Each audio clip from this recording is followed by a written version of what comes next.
एक आंकड़ा मैं बताना चाहता हूँ आप लोगों को, पुंडी साहब आपको भी और ओंकार जी आपको भी, और अगर हमारे दर्शक सुन रहे हैं तो इसको नोट कर लें। सन 2000 में उत्तराखंड बना था। उत्तराखंड बनते समय देवभूमि उत्तराखंड में मुस्लिम आबादी 1% थी। 2011 तक, पहले 11 में हुई गणना, फिर 2000 नहीं, पहले 2001 में गणना हुई, फिर 2011 में गणना हुई, तो देखा गया कि 1 से 11 के बीच में 40% बढ़ गई। और आपको सुन के आश्चर्य होगा ओंकार जी कि आज मुस्लिम प्रॉपर्टी आबादी वहां तकरीबन 20% हो रही, यानी 20 सालों में 20 गुना। 1% से बढ़ के 20%, 20 सालों में 20 गुना। मुझे चेक करना पड़ेगा, मैं एकदम ऑफ हैंड दावा नहीं करता, लेकिन मुझे लगता है कि शायद ये दुनिया के किसी भी हिस्से में सबसे तेज रेट है।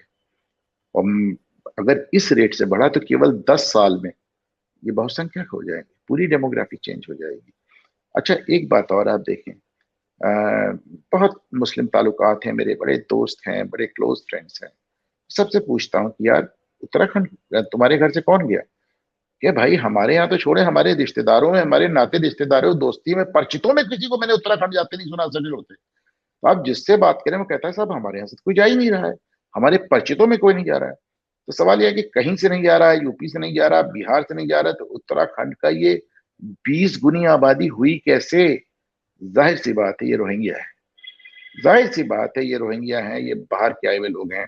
और एक पूरा आप सिस्टमैटिक आप वो देख लें, जितने रोहिंग्या बाहर से आ रहे हैं, जम्मू से लेके, हिमाचल से लेके, गोवा से लेके, उत्तराखंड से लेके, या कोस्टल एरिया या हिली एरियाज में इनको बसाया जा रहा है, वहां जा रहे हैं। अब आप देहरादून जाएं, देहरादून का सबसे बड़ा अस्पताल है, आपने देखा होगा पंडित साहब, दून हॉस्पिटल। दून हॉस्पिटल के ठीक सामने बैंक ऑपोजिट सड़क पे कब्जा करके तिब्बती मजार बना रखी, और उस पे ताबीज लटकने लगे हैं। पता चला हिंदू लड़के लड़कियां भी वहां चक्कर काट रहे हैं, प्रेम प्रेम का भी वहां चक्कर काट रहे हैं। तो कुल मिलाकर अच्छा, आप वहां जाइए, जो इतना उनका हिली टेरेन है, जो जिसे फॉरेस्ट एरिया चाहते हैं, फॉरेस्ट एरिया में मज़ारें बनती हैं, यानी एकदम एक सिंपल तरीका है। चाहे रेल लाइन हो, चाहे रेल लाइन, देखिए लाइन शाह बाबा आपको हर जगह मिल जाएंगे, लखनऊ से लेके इलाहाबाद से लेके कानपुर तक, इनका नाम है लाइन शाह बाबा। ये कैसे लाइन शाह बाबा है जो हर जगह विराजमान है? हाँ, तो आपको हर उसमें मिल जाएंगे। और देखिए 20 सालों में क्या हालत हो गई ओंकार जी, कि आदि शंकराचार्य का 8वीं सदी में बनाया हुआ पहला धाम बद्रीनाथ, उसको ये बदरुद्दीन काजी की मजार बता रहे हैं। तमाशा देखिए, शर्म नहीं आती, मतलब तमाशा मचा बना दिया। अच्छा ठीक है, अब देखिए आप हारते कहाँ हैं, आप परेशान कहाँ होते हैं? उन्होंने कह दिया बदरुद्दीन मियाँ की मजार है। आप कह रहे हैं ये क्या तमाशा है? तब तक पीछे से स्वामी, पता चला आप ही के पीछे से स्वामी प्रसाद मौर्य निकला है। बोले मंदिर नहीं है तो बौद्ध मठ है। अब जाइए, उन्होंने बद्रीनाथ को एक अलग से डिक्लेयर कर दिया। तो आप बद्रीनाथ जैसी जगहों पे मस्जिदें कैसे आ गई? आप हमारे आपको पता नहीं, आप कुंभ में तो आएंगे ओंकार जी, आप तो जरूर आइएगा, क्योंकि मैं मान के जी। चलता हूँ पंडित साहब आएंगे। आप हमारे संगम पे खड़े होके देखें, संगम पे खड़े होके आपको नदी के पार इतनी बड़ी मस्जिद ऐसी मिलेगी कि वो गंगा जी में डूबी हुई आदि, मतलब गंगा किनारे ऐसी मस्जिद बना। आप बताएं गंगा किनारे मस्जिदों का संगम पे क्या काम, बद्रीनाथ में मस्जिदों का क्या काम, आप बताएं।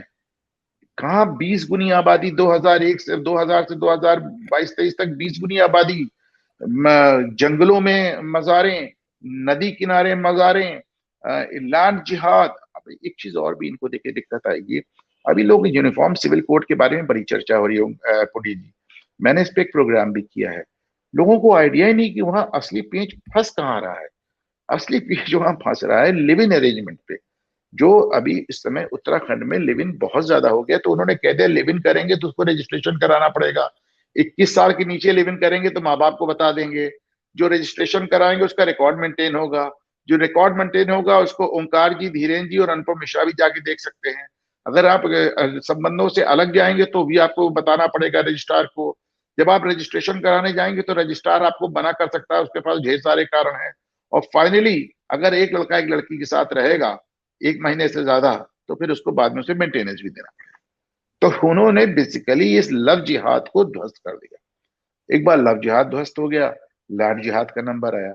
तो अब जाहिर सी बात है कि जो पूरा एक एक एक इकोसिस्टम बना था, वो इकोसिस्टम टूट रहा है। एक बात और मैं कहना चाहता हूँ ओमकार जी, हो सकता है तमाम लोग मुझसे नाराज भी हो जाएं। वो बहुत ढेर सारे लोग जिनको मोदी सरकार से शिकायतें रहती हैं, ये नहीं किया, ये नहीं किया, सब हमने तो आपको ये समझ के वोट दिया था, हमने तो वो समझ के वोट दिया था। अंतर आ रहा है, बहुत अंतर आ रहा है, धीरे धीरे आ रहा है। देखिए, एक आज की तारीख में पूरा इंटरकनेक्टेड दुनिया है। आप ऐसा कुछ नहीं कर सकते कि आपको दुनिया में एकदम आइसोलेशन का शिकार करना पड़े। आप आइसोलेट नहीं हो सकते। आप इसराइल नहीं है जिसके पीछे अमेरिका बिना शर्त खड़ा रहता है। आप इसराइल नहीं है जिसके पीछे नेटो बिना शर्त खड़ा रहता है।